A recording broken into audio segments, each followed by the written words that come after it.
Good morning बेटा। स्वागत है Aryan classes online YouTube channel पर।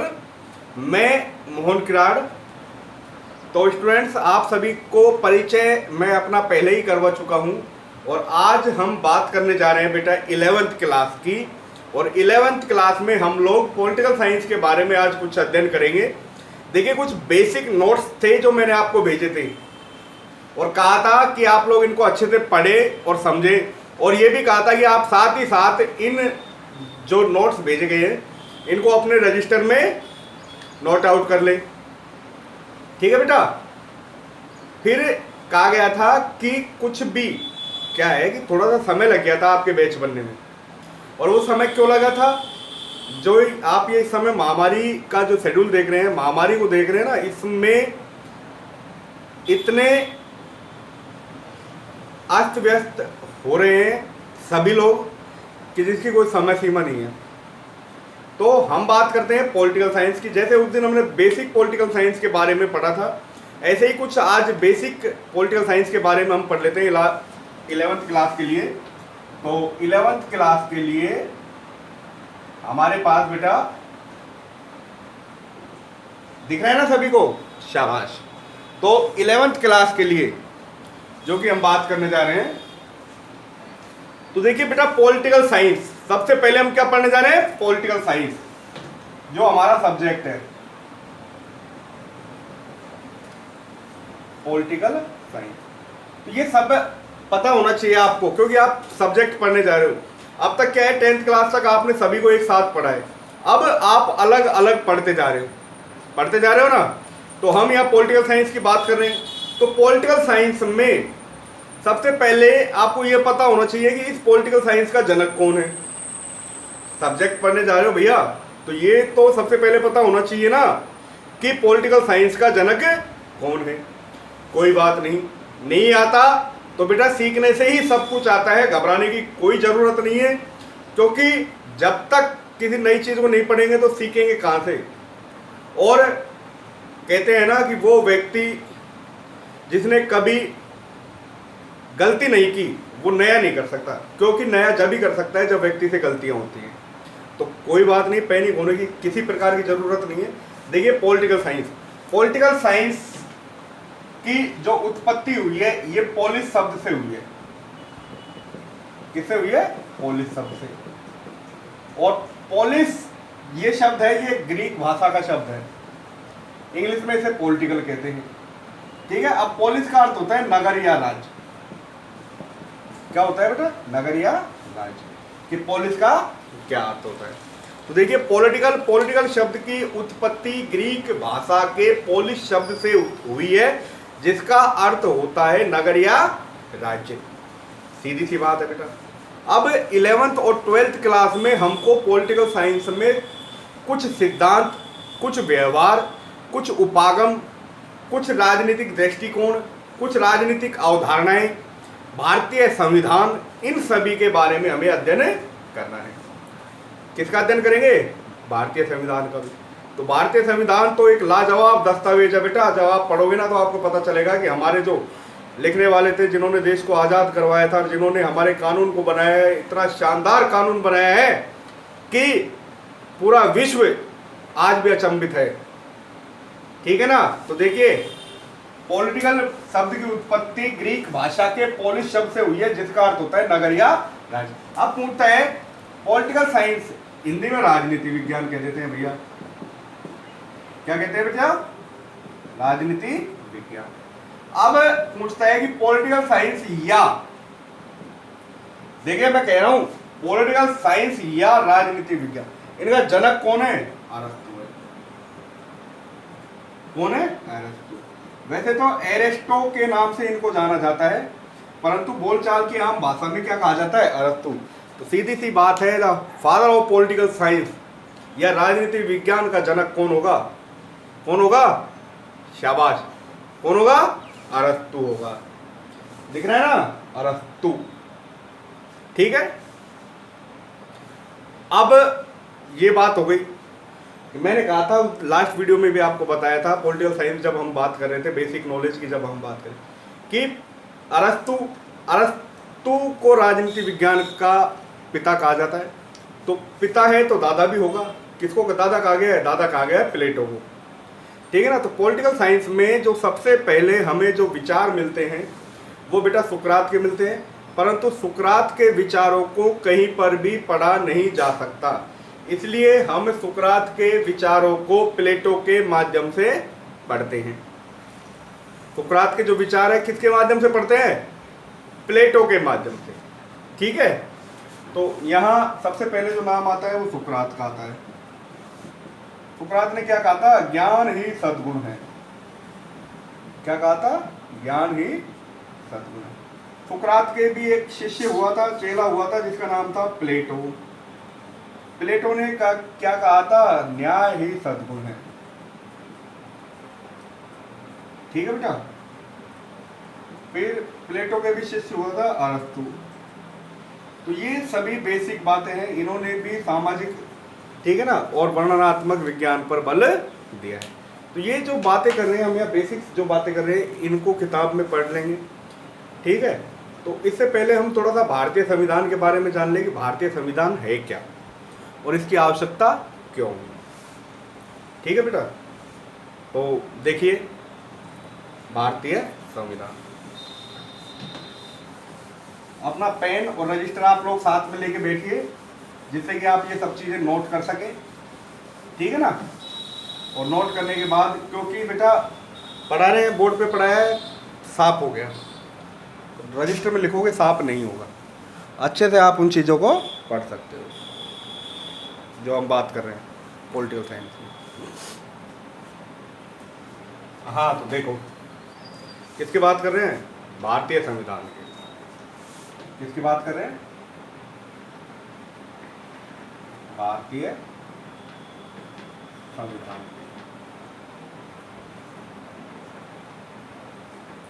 भारतीय संविधान, संविधान क्या है? सबसे पहले बात आ जाती है, भारतीय तो हम ही हैं, और किसकी बात कर रहे हैं हम? संविधान की। किसके संविधान की? भारतीय संविधान की, इंडियन कॉन्स्टिट्यूशन की। इसे इंग्लिश में कहा जाता है इंडियन कॉन्स्टिट्यूशन। संविधान को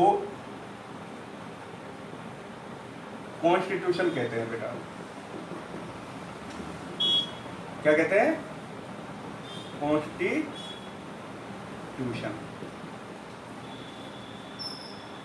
क्लियर?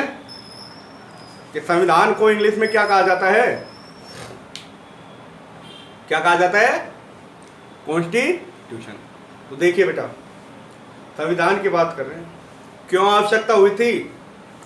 कि मैंने पहले भी बताया था कि भारत किसी न किसी रूप में बाहरी शक्तियों का गुलाम रहा है, और गुलाम लोग अपना कानून नहीं बना सकते। और जब आज़ादी का प्रस्ताव आया तो इन गुलामों ने, जो भारतीय लोग थे, इन्होंने अपना एक अलग से कानून बनाने की इच्छा प्रकट की। क्या इच्छा प्रकट की? कि भारतीयों का जो कानून होगा वो भारतीयों की इच्छा अनुसार होगा। आधुनिक काल से हम बात करें तो सबसे पहले गुलाम वंश, इतिहास के कुछ वंश थे विश्व प्रसिद्ध, गुलाम वंश, खिलजी वंश, तुगलक वंश, सैयद वंश, लोधी वंश। ठीक है बेटा। और मुगल वंश। और मुगलों के बाद कौन आ गए? अंग्रेज आ गए। और अंग्रेजों ने, जो अंग्रेज आए थे, क्या करने आए थे भारत में? व्यापार करने आए थे। अब बात करते हैं थोड़ी सी अंग्रेजों की, कि जो अंग्रेज हैं ये भारत में क्या लेने आए थे बेटा? ये जो अंग्रेज है, इनको खबर लगी कि विश्व में एक ऐसा भी देश है जिसे सोने की चिड़िया कहा जाता है। विश्व में एक ऐसा देश है जिसे क्या कहा जाता है? सोने की चिड़िया। और इस सोने की चिड़िया वाले देश को क्यों ना हम जाके देखें, वहां की धन संपदा को अर्जित करें, वहां की धन संपदा को उन लोगों को मूर्ख बनाकर लूटा जाए। तो ये जो अंग्रेज हैं ये आ गए भारत। कहाँ आ गए? भारत। और भारत आकर क्या करने लगे? ये व्यापार। क्या करने लगे? व्यापार। तो ये जो अंग्रेज भारत आए, भारत आकर क्या करने लगे? व्यापार। तो व्यापार करने के लिए इन्होंने ब्रिटिश सरकार से अनुमति मांगी थी। किससे मांगी थी? ब्रिटिश सरकार से अनुमति मांगी। तो ब्रिटिश सरकार ने इन्हें ईस्ट इंडिया कंपनी के माध्यम से, पूरा नाम है ईस्ट इंडिया कंपनी, इंग्लिश में भी लिख लेना ईस्ट इंडिया कंपनी, सेम इसी तरीके से लिखा जाएगा। ठीक है बेटा, ईस्ट इंडिया कंपनी, ठीक है बेटा, AN। तो अंग्रेज भारत आए। भारत क्या लेने आए थे? व्यापार करने। समझ लेना बेटा ध्यान से। और भारत जब व्यापार करने आए तो इन्होंने ब्रिटिश सरकार से अनुमति मांगी और ब्रिटिश सरकार ने ईस्ट इंडिया कंपनी के माध्यम से इनको भारत में भेज दिया। क्या करने के लिए? व्यापार करने के लिए। कि ईस्ट इंडिया कंपनी के माध्यम से आप लोग जाइए और भारत में व्यापार कीजिए। ईस्ट इंडिया कंपनी के माध्यम से ये लोग व्यापार करने आए। कब आए? 1600 ईस्वी में। कब आए? 1600 ईस्वी में। अब ये लोग करने तो आए थे व्यापारिक दृष्टि से आए थे, और व्यापारिक दृष्टि के साथ साथ इन लोगों ने यहां पर राजनीतिक दृष्टि को अपना लिया। किन्होंने? अंग्रेजों ने। किन्होंने? अंग्रेजों ने। व्यापार करने आए थे, व्यापार के साथ साथ ये लोग क्या करने लगे बेटा? ये लोग राजनीतिक दृष्टि को अपनाने लगे, क्योंकि इनको जब पता चला कि यहाँ के जो लोग हैं बड़े महान हैं।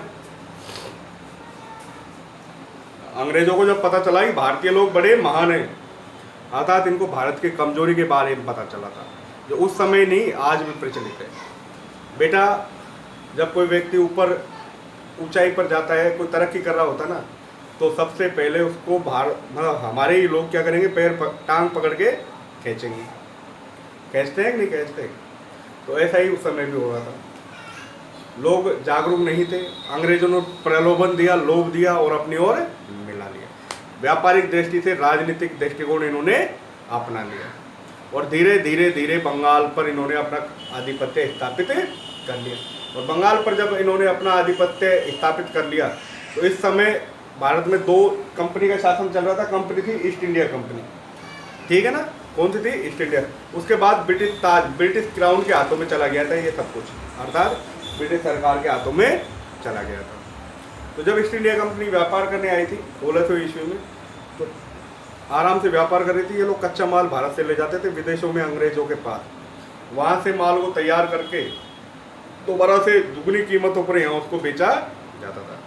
तो मूर्ख बना रहे थे भारतीय लोगों को, व्यापार कर रहे थे ये लोग। आगे देखिए, तो ये जो ऐतिहासिक बातें हैं ये और भी पढ़ेंगे जब आपके पास बुक आ जाएगी, आगे भी आपको काम आएंगी ये सभी चीज़ें। तो ये जब राजनीतिक दृष्टि से, तो बेटा क्या होता है कि धीरे धीरे धीरे धीरे 1600 ईस्वी में आए तो 1757 एक महत्वपूर्ण तिथि 23 जून 1757 बंगाल के नवाब मीर सिराजुद्दौला, कौन थे? मीर सिराज, और अंग्रेज अधिकारी थे लॉर्ड क्लाइव। दोनों के बीच क्या हुआ था? पहले इस डेट से पहले एक मीटिंग हुई थी। किन किन के बीच? मीर सिराजुद्दौला और लॉर्ड क्लाइव। और कहा था कि व्यापार करने आए हैं परंतु राजनीतिक दृष्टि से हस्तक्षेप करेंगे भारत में। और दोनों ने मीटिंग में कहा था कि एक हम युद्ध करते हैं और वो युद्ध जो जीतेगा वो भारत पर राज करेगा। और बंगाल का जो नवाब था मीर सिराजुद्दौला, उसने क्या कर लिया? इस वार्ता में इस बात को स्वीकार कर लिया।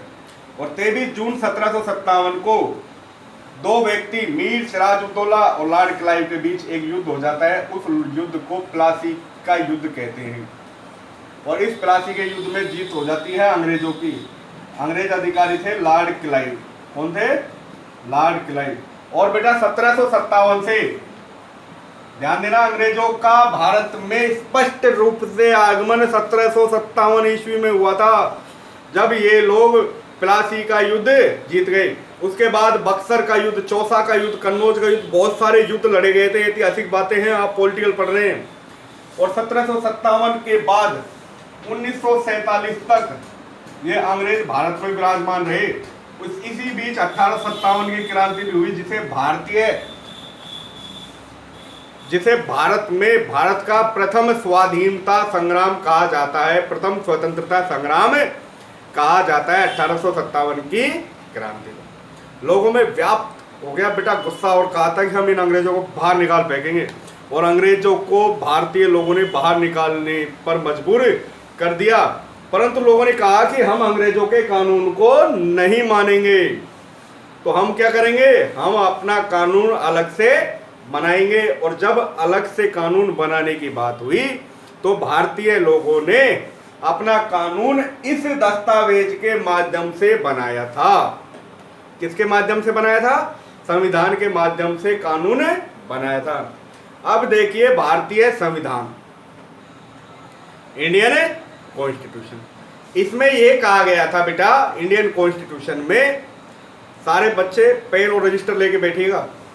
अभी नहीं है तो नेक्स्ट वीडियो में, जब भी आप लोग बैठो नेक्स्ट वीडियो को देखो तो पेन रजिस्टर आपके हाथों में होने चाहिए, क्योंकि कुछ ऐसी बातें भी होती है जो बोर्ड पे नहीं लिखी जाती, मुंह से बोली जाती है, वो आप नोट कीजिएगा अपने रजिस्टर में। समझ रहे हैं ना?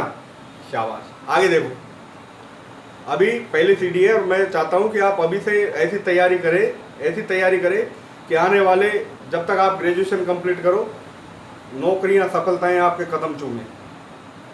घबराने की कोई ज़रूरत नहीं है। आगे देखो बेटा, सोचना बंद करो, पढ़ना चालू करो, क्योंकि जो आज तक सोचा है वो कभी पूरा नहीं हुआ। समझ रहे? देखिए 1757 में अंग्रेजों का आगमन हो गया भारत में, और 1947 तक ये भारत में काबिज रहे, अर्थात उपस्थित रहे। भारतीय लोगों ने सोचा कि इनको भगाया कैसे जाए, तो भारतीय लोगों ने इनको धीरे धीरे क्या कर दिया बेटा, भगाना स्टार्ट कर दिया। ठीक है, भारतीय लोगों ने इनको यहाँ से खदेड़ना स्टार्ट कर दिया।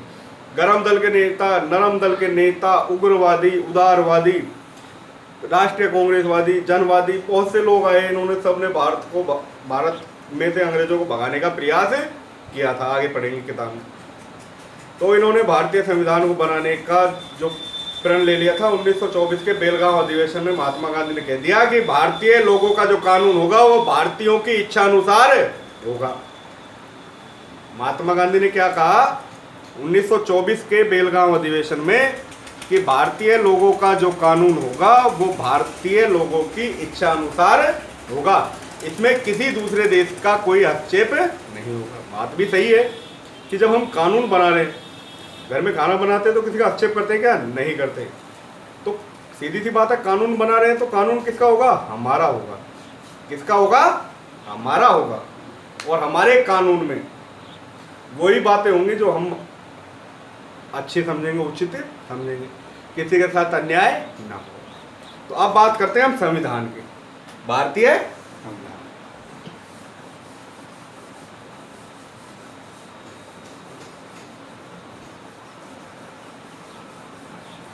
देखिए बेटा,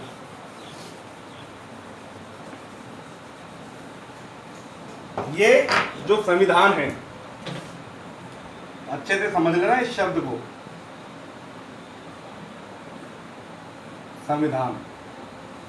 संविधान एक कानूनी प्रलेख होता है,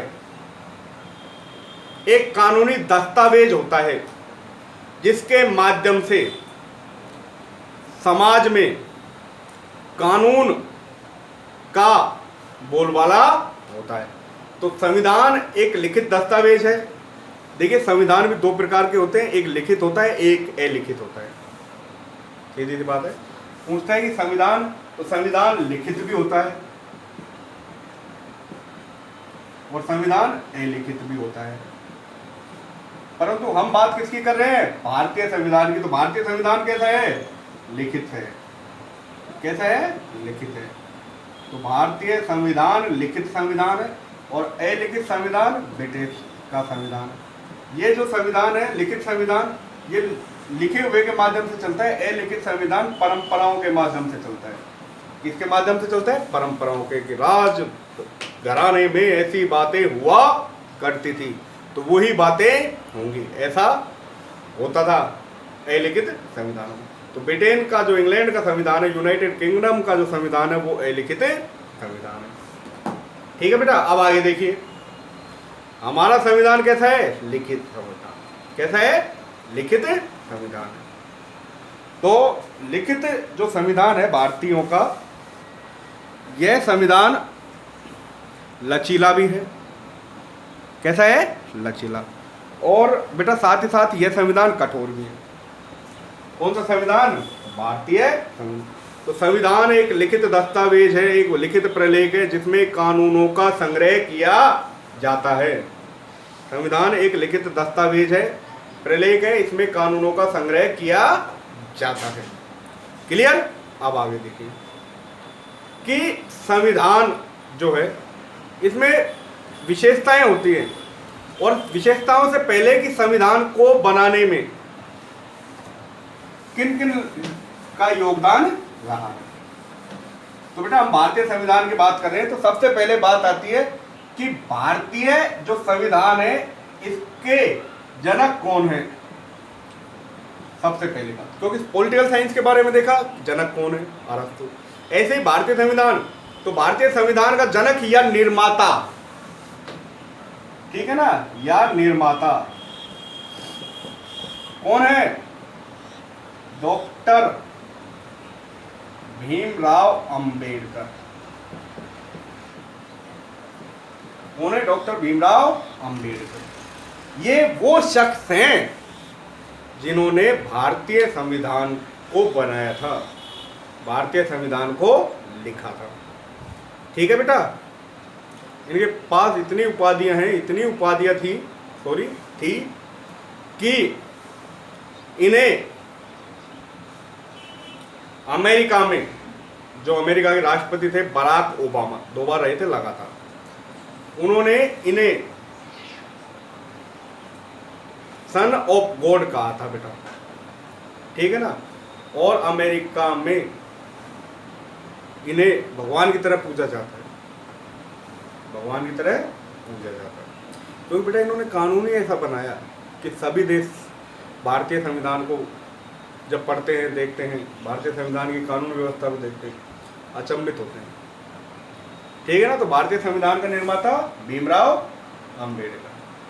ठीक है, यहाँ ये बात क्लियर हो जानी चाहिए। अब आगे देखिए कि भारतीय जो संविधान है इसका प्रारंभ कब हुआ था बनना? ये बनना कब प्रारंभ हुआ? भारतीय संविधान 9 दिसंबर 1946 को संविधान सभा, तो जो संविधान बनाने वाले थे उन्होंने एक सभा बनाई, उसको संविधान सभा कहा गया। और संविधान सभा की पहली बैठक हुई, प्रथम बैठक हुई, कब हुई थी बेटा? 9 दिसंबर 1946 को। कहाँ हुई थी? वर्तमान संसद भवन के केंद्रीय कक्ष में, अर्थात दिल्ली में। उस समय वर्तमान संसद भवन के केंद्रीय कक्ष में, वर्तमान 28 आप डिस्टर्ब हो जाओगे, संसद भवन के केंद्रीय कक्ष में। तो बेटा जब सभा होती है, बैठक हो रही है, तो बैठक में एक होता है अध्यक्ष, और अध्यक्ष कहता था अस्थायी। और अस्थायी जो अध्यक्ष बनाया गया था वो समिति के सबसे बुजुर्ग सदस्य डॉक्टर सच्चिदानंद सिन्हा को बनाया गया था। किसको बनाया गया था? डॉक्टर सच्चिदानंद सिन्हा को। देखिए संविधान सभा की जो पहली बैठक हुई थी, कब हुई थी? 9 दिसंबर 1946 को। तो संविधान सभा को पहली बैठक जो हुई थी, कब हुई थी? 9 दिसंबर 1946 को संसद भवन के केंद्रीय कक्ष में हुई थी, दिल्ली में हुई थी, जो आज भी मौजूद है संसद भवन, रायसीना हिल्स पर। अध्यक्ष थे अस्थायी डॉक्टर सच्चिदानंद सिन्हा। ये पहली बैठक में तो लोगों ने विचार किया कि अध्यक्ष अस्थायी नहीं हो सकता, क्योंकि संविधान को लिखने में समय लगेगा, संविधान को बनने में समय लगेगा, विभिन्न देशों से संविधान हम ग्रहण करेंगे। तो इन्होंने क्या किया? संविधान की दूसरी बैठक बुला ली। ये पहली हो गई, दूसरी बैठक। तो दूसरी बैठक हुई थी 11 दिसंबर 1946। ध्यान रखना ये डेट्स जो मैं बता रहा हूँ आपको। दूसरी बैठक हुई थी 11 दिसंबर 1946। तो इसमें क्या किया गया था? सेम जगह थी, अध्यक्ष जो था वो स्थायी बना दिया गया। कैसा बना दिया गया? स्थायी। और स्थायी अध्यक्ष कौन था भैया? ये भी डॉक्टर साहब थे, परंतु ये डॉक्टर साहब नाम बदल दिए इनका और नाम रख दिए डॉक्टर राजेंद्र प्रसाद। ये भारत के प्रथम राष्ट्रपति थे। और प्रथम के साथ साथ 2 बार रहने वाले भी राष्ट्रपति थे। ठीक है, देखिए नोट कर लीजिएगा एक बार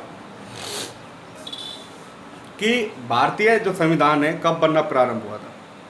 तो भारतीय संविधान 9 दिसंबर 1946 को बनना प्रारंभ हुआ और संविधान सभा की जो प्रथम बैठक हुई थी दिल्ली में संसद भवन के केंद्रीय कक्ष में स्टार्ट हुई थी।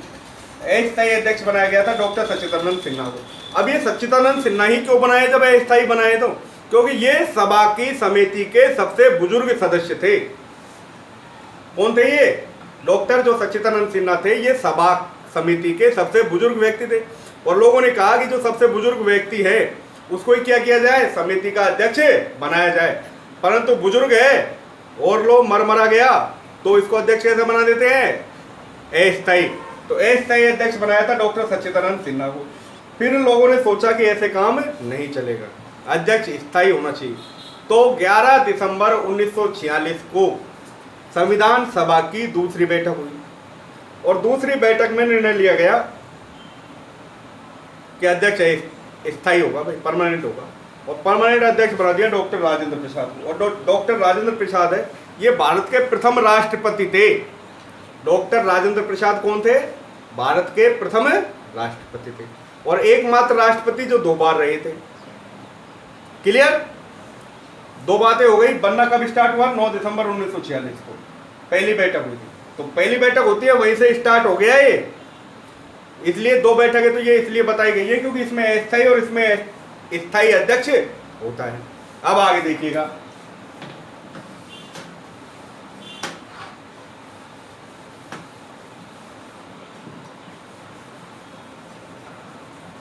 देखिए भैया आगे 2 बैठक हुई। फिर इन्होंने सोचा कि संविधान बना रहे हैं तो संविधान में सबसे पहले उद्देशिका की जरूरत होती है। 2 बैठक हो गई। 9 दिसंबर 1946 स्टार्ट हुआ था संविधान। ठीक है, दूसरी बैठक हुई थी 11 दिसंबर 1946 को। कब हुई थी? उद्देशिका की जरूरत होती है तो इन्होंने एक उद्देशिका भी पारित कर दी और जो उद्देशिका पारित की थी वो 13 दिसंबर 1946, डेट याद रखना, 1946 को। और उद्देशिका पारित कर दी जिसे प्रस्तावना भी कहा जाता है क्योंकि कोई भी चीज लिखते हैं तो सबसे पहले क्या आती है? प्रस्तावना आती है। तो प्रस्तावना, ठीक है बेटा, 13 दिसंबर 1946 को लागू जो हुई थी ये 22 जनवरी 1947 को लागू हुई थी ये प्रस्तावना। इसके जो अध्यक्ष थे पंडित जवाहरलाल नेहरू थे। और पंडित जवाहरलाल नेहरू जिसे चाचा नेहरू भी कहा जाता है, आप सभी जानते हो कि ये इंडिया के प्राइम मिनिस्टर थे, अर्थात भारत के फर्स्ट प्रधानमंत्री थे। ये तो सभी जानते हो ना कि भारत के प्रथम प्रधानमंत्री कौन थे? पंडित जवाहरलाल नेहरू, चाचा नेहरू जिन्हें गुलाब पसंद है। जानते हो ना, 14 नवंबर बाल दिवस के रूप में मनाया जाता है जिनका जन्म दिवस। तो बेटा ये चीजें भी क्लियर हो जानी चाहिए। हो गई। बनना कब स्टार्ट हुआ था? 9 दिसंबर 1946 को। अब जब बनना स्टार्ट हो गया तो पूरा कब बना था ये? जब बनना स्टार्ट हो गया, अब देखिए आगे, तो 9 दिसंबर 1946 को बनना स्टार्ट हुआ था और 26 नवंबर 1949 को भारतीय संविधान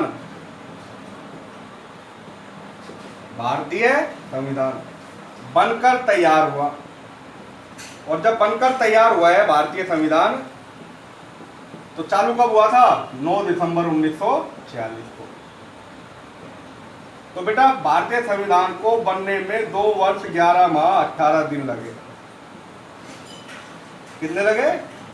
भारतीय संविधान को बनने में कितने समय लगा? 2 वर्ष 11 माह 18 दिन का। अब 26 नवंबर 1949 को भारतीय संविधान बनकर तैयार हुआ था। कब तैयार हुआ था? बनकर तैयार हुआ था। अब संविधान सभा ने इसे कब स्वीकार किया? तो संविधान सभा ने इसको 26 जनवरी 1950 को स्वीकार किया, क्योंकि ये बन तो गया था 26 नवंबर को और इसको स्वीकार कब किया गया? 26 जनवरी को, 2 महीने बाद। क्यों? क्योंकि 26 जनवरी को पहली बार 1930 में रावी नदी के तट पर झंडा पहनाया गया था और 26 जनवरी एक इंपोर्टेंट डेट है, इसलिए भारतीय संविधान को लागू होना 26 जनवरी 1950 को तय किया गया था और इसी दिन भारत का प्रथम गणतंत्र दिवस रिपब्लिक डे मनाया जाता है। क्लियर हो जाएगा? दोबारा से सुन लेना कि 9 दिसंबर 1946 को बनना स्टार्ट हुआ, 26 नवंबर 1949 को भारतीय संविधान बनकर तैयार हो गया, ठीक है ना। परंतु इसको जो स्वीकार किया गया, लागू किया गया था, बनकर तैयार हो गया, कपड़े तैयार हो गए, पर पहनेंगे कब? कालू की शादी में। कब पहनेंगे? कालू की शादी। तो बनकर तैयार हो गया और लागू इसको किया था 26 जनवरी 1950 को, क्योंकि इस दिन पहली बार तिरंगा झंडा पहनाया गया था रावी नदी के तट पर। क्लियर? अब आगे देखिए, समय कितना लगा? 2 वर्ष 11 माह 18 दिन का समय लगा। कितना समय लगा था? 2 वर्ष 11 माह 18 दिन का भारतीय संविधान को बनने में समय लगा। ये हटा देता हूं, फिर पूछता हूं मैं आपसे एक बात कि भारतीय जो संविधान है ये बनना कब प्रारंभ हुआ था? जल्दी बताइए। 9 दिसंबर 1946 को। भारतीय संविधान बनकर कब तैयार हुआ था? 26 नवंबर 1949। कब प्रारंभ हुआ? 9 दिसंबर 1946 को। बनकर तैयार कब हुआ? 26 नवंबर। डेट ध्यान रखना, कई बार बोल चुका हूं, 26 नवंबर। तो बेटा 9 दिसंबर 1946 को भारतीय संविधान बनना चालू हुआ और 26 नवंबर 1949 को बनकर तैयार हो गया, परंतु 26 जनवरी 1950 को इसको लागू किया गया था और भारतीय संविधान को बनने में जो समय लगा था वो 2 वर्ष 11 माह 18 दिन का समय लगा था। कितना समय लगा था? 2 वर्ष 11 माह 18 दिन का समय लगा था। इसके बाद भारतीय संविधान बन गया, तो इनमें जो अनुच्छेद थे कितने थे? 395। भाग कितने थे? 22। अनुसूचियां कितनी थी जब बनकर तैयार हुआ था? तो अनुसूची थी 8। वर्तमान में कितनी अनुसूची है? 12। ठीक है, अनुच्छेद थे 395। तो भारतीय संविधान विश्व का सबसे बड़ा संविधान है। ये भारतीय जो संविधान है इसमें कितने अनुच्छेद हैं? 395। भाग कितने हैं? 22। अनुसूची कितनी थी मूल संविधान में? 8। वर्तमान में कितनी है? 12। और भारतीय संविधान विश्व का सबसे बड़ा संविधान है, सबसे बड़ा लिखित संविधान है, सबसे बड़ा कठोर व निर्मित संविधान है। कौन सा संविधान? भारतीय संविधान। क्योंकि भारतीय संविधान बनाने के लिए संविधान सभा का गठन किया गया था और इस संविधान सभा में 389 व्यक्तियों ने हस्ताक्षर किए थे, 389 लोगों ने भाग लिया था और भारतीय संविधान को बनना प्रारंभ किया। इसके जो निर्माता थे डॉक्टर भीमराव अंबेडकर थे। प्रारूप समिति का अध्यक्ष भी जिन्हें कहा जाता है। क्या कहा जाता है? प्रारूप समिति का अध्यक्ष भी कहा जाता है। कितने अनुच्छेद हैं भारतीय संविधान में? 395। भाग कितने हैं? 22। अनुसूची 8 थी, वर्तमान में 12। अब जब सबसे बड़ा संविधान आपको पता चल गया कि सबसे बड़ा संविधान किस देश का है? किस देश का है? भारत का। तो सबसे छोटा जो संविधान है वो अमेरिका का है, सबसे बड़ा भारत का क्या संविधान। ठीक, कितने अनुच्छेद हैं? 395। सबसे छोटा किसका है? अमेरिका का, जो कि विश्व की सबसे बड़ी शक्ति है अमेरिका का। कितने संविधान अनुच्छेद हैं? ओनली 7। इन अनुच्छेदों को आर्टिकल भी कहा जाता है। क्या कहा जाता है बेटा? आर्टिकल भी कहा जाता है। इसके बाद कुछ भारतीय संविधान की कुछ विशेषताएं आती है जिनको भी हम पढ़ेंगे। तो तब तक के लिए आप है ना ये इस वीडियो को अच्छे से देखिए और समझिए। कुछ समझ में नहीं आए तो ग्रुप में आप सभी लोग एक बार मैसेज छोड़ देना कि सर हमारे ये बात पल्ले नहीं पड़ रही है, आप दोबारा से समझा दीजिए। किताब वगैरह सभी बच्चे खरीद लीजिए। एनसीईआरटी की जो बुक आई है, नया पैटर्न आया है, और उस एनसीईआरटी के पैटर्न को आप खरीदिए, धीरे धीरे पढ़ना स्टार्ट कीजिए। संविधान क्यों बना था, क्यों इसकी आवश्यकता हुई थी, हमें क्यों हुई थी? जैसे भूखे को खाने की आवश्यकता होती है ना, इसलिए भारतीय संविधान भारतीय लोगों के लिए एक खाना था जो बहुत जरूरी था, इसीलिए भारतीय संविधान को बनाया गया। 2 चीज़ें क्लियर रखना, सबसे बड़ा संविधान भारत का है, सबसे छोटा संविधान अमेरिका का है। कितने अनुच्छेद है? 7। भारत के संविधान में 395 अनुच्छेद। ठीक है बेटा, तब तक के लिए धन्यवाद। ध्यान से वीडियो को देखें और समझे। Bye, good bye.